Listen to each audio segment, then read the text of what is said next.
How to put an NGO link on a Facebook shared post. Hello everyone. In this video, I will show you how to put an NGO link on a Facebook shared post. First of all, open up the NGO app on your phone. When you open up the app, click to copy link from here. After copying the link from here, go and open up the Facebook app. So once you open up the Facebook app, tap on Menu from the top right corner. It will take you to your Facebook account menu. Now, from here, tap to go into your Facebook profile. Then scroll down in your profile and you will find the posts in here.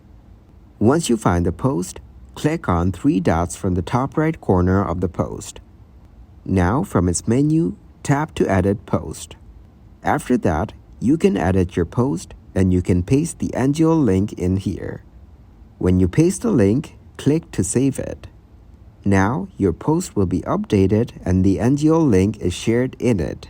Also, check out our video on how to delete Facebook account permanently without password. Thank you guys for watching this video. Hope you got some value.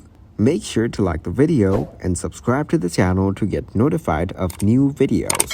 See you in the next one.